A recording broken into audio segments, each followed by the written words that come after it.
That brought in just about every fire department in Door County from sister. This is to get kids out and active. And when it comes to the Eisenhower students, those that I've spoken with really know the score. Well, Tom, it was around 6 o'clock this evening that shoppers here at the Fox River Mall heard an alarm urging them to evacuate the mall if possible or take up a safe location inside any of the stores here. Now, within minutes, Grand Chute Police, Appleton Police, Outagamie County Sheriff's deputies, and Wisconsin State Troopers took up positions around entryways. It all started when Grand Chute Police received a telephone call from the family of a man who said he was at the mall with a gun and was planning to open fire. That's when mall management and police decided to take action. I think everybody, did exactly what we expected to do. Have nothing in our hands. Now, Grand Chute police tell us they plan to meet with the family of the man who said he was armed here. They also cleared up some rumors that fights preceded this event. They say that did not happen at all. Well, Aaron, the Defense Department will spend big when it comes to upgrading weapon systems, and some smaller firms in our area will indirectly get part of the defense dollar. Their sizes, equipment, and locations are very attractive to defense subcontractors. The launch of a new littoral combat ship by Marinette Marine is a cause for celebration. So are new military vehicle contracts for Oshkosh Corporation. After all, both companies are major employers, and their manufacturing efforts get a big boost from small Wisconsin companies that can make simple components for subcontractors.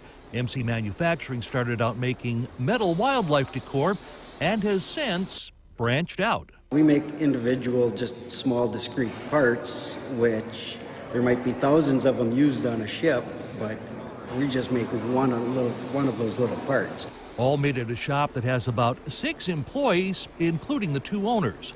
Marion Body Works makes some components for Oshkosh Corporation's commercial and military customers. MCL Engineered Solutions of Pulaski makes control assemblies for various military contractors. They also started with very humble beginnings. Right out of the basement and all the way to the point that when the parts were painted, they eventually hung them on the clothesline. The Milbauer family started in 1905 here in Marion as a blacksmith shop. As Marion Body Works, MC Manufacturing, and MCL Engineered Solutions grew in the commercial sector, the desire to diversify led to indirect sales for defense. We got good in electrical assembly.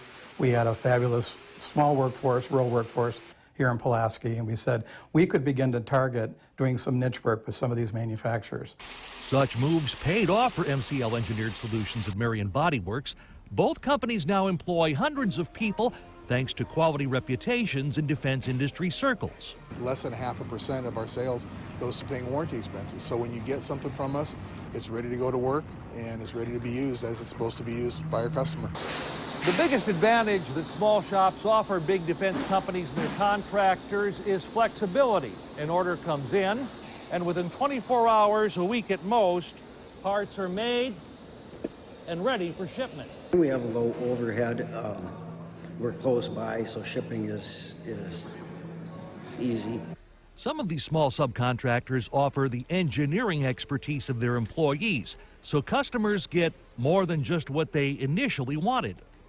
So we can change to adapt to what the customer might need down the road or what's going to be better for them. Regardless of the size of a component or the technical challenges of an order, the small businesses that make big defense possible are focused on one very important bottom line. Really, our customer in defense is the warfighter. Our customer is the warfighter's family. And the small firms we spoke with say Northeast Wisconsin and the Fox Cities manufacturing, they're aided by the Wisconsin Technical College system because they're able to turn out employers. They're ready to tackle projects right from day one. This M4 Sherman tank is near and dear to the hearts of American Legion Post 74 members in Oconto. That's despite few having direct combat experience with the vehicle.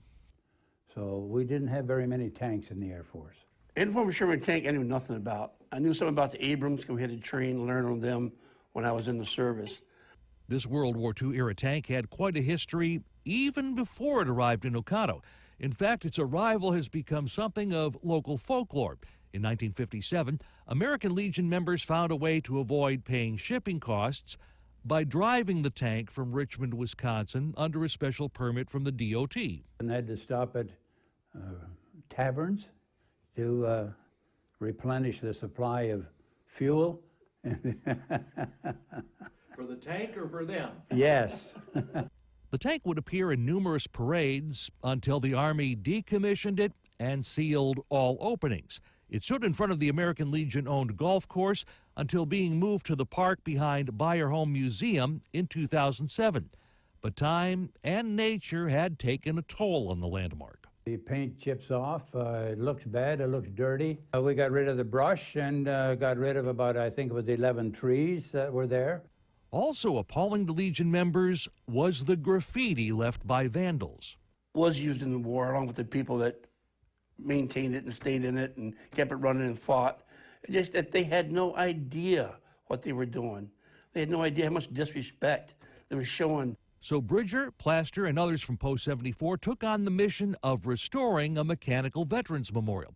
The Post donated $1,500 for a metal fence.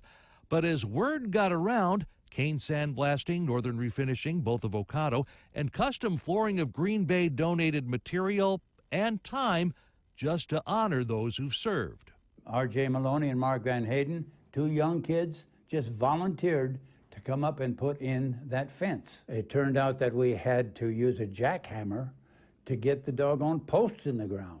Yeah, the people that we talked to that did the sandblasting, you know, Travis Kane, and then Eric and them that came and did the painting, they just jumped right into it. Those efforts have this M4 Sherman tank looking shiny and new. Bridger calls it a fitting memorial to all who've served and those who honor that service with their skills. So it kind of puts your faith back in humanity, at least to some degree. Keeping it local in Oconto, Terry Kovarik, Local 5 News.